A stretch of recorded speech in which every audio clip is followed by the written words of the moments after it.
ఈ రోజుల్లో యేసుప్రభు వారు ఎందుకు చనిపోయారు, ఎవరి కొరకు చనిపోయారో తెలుసుకోలేని భయంకరమైన పరిస్థితిలో ఉన్నారు.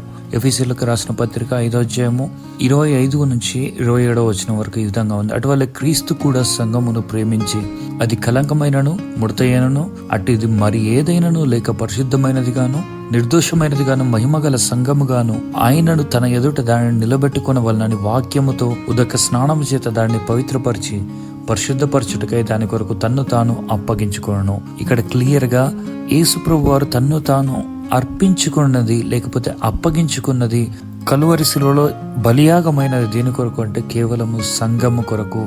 సంఘము నిర్దోషమైనదిగా మహిమగల సంఘముగా ఆయన నిలబెట్టుకోవాలని కోరుతా ఉన్నాడు. కానీ ఈ రోజుల్లో సంఘస్థులకు విలువ ఇవ్వని పరిస్థితుల్లో ఉన్నారు. కేవలము సంఘ పెద్దలేదో ఎక్కడి నుంచో పరలోకం నుంచి దిగి వచ్చినట్టు, లేకపోతే సంఘ కాపరేదో పరలోకం నుంచి దిగి వచ్చినట్టు వారికి మాత్రమే ప్రాధాన్యత ఇస్తున్నారు, కానీ సంఘస్థులకి ప్రాధాన్యత ఇవ్వట్లేదు.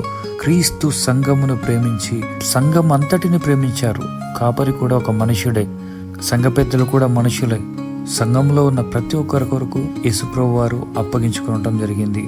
సంఘములో అందరూ సమానమే, ఎవరు ఎక్కువ తక్కువ అనే భావన యేసుప్రభు వారికి లేదు. యేసుప్రభు వారు చనిపోయింది అందరి కొరకు చనిపోయాడు. ఒక చదువుకున్నవాడని లేదు, ధనికుడని లేదు, సామంతుడని లేదు, ఎన్నిక లేనివాడని లేదు, బలహీనుడని లేదు, బలమైన వాడని లేదు, నీచులని లేదు, అల్పులని లేదు, గనులని లేదు. అందరి కొరకు యేసుప్రభు వారు తనను తాను సమర్పించుకోవడం జరిగింది. కాబట్టి మనం అనుకోవచ్చు కేవలం సంఘ కాపరి గారి కొరకే సంఘం ఉందేమో, లేకపోతే సంఘ పెద్దల కొరకే సంఘం ఉందేమో. లేదండి, సంఘంలో ప్రతి ఒక్కరికి ఒక బాధ్యత ఉంది. సంఘంలో ప్రతి ఒక్కరు నిలబడాలి, యేసు ప్రభు కొరకు నిలబడాలి, సత్యం కొరకు నిలబడాలి, సువార్తను ప్రకటించడానికి నిలబడాలి.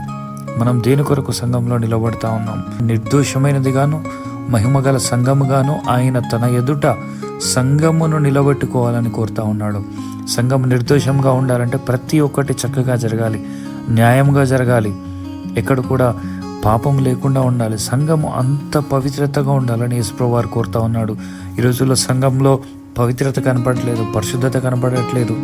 ఎక్కడ చూసినా కలంకము, ముడత, మచ్చ, డాగు, ఎక్కడ చూసినా కానీ అక్రమం విస్తరించిపోతా ఉన్నది. ఎక్కడ కూడా దేవునికి మహిమకరంగా జరిగే కార్యాలు జరగట్లేదు. ప్రియమైన దేవుని సంగమా, దేవుని బిడ్డలారా, సంఘంలో మంచి కార్యాలు జరగటానికి నిలబడండి.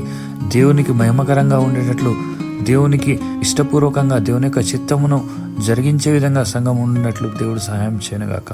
ఆమేన్.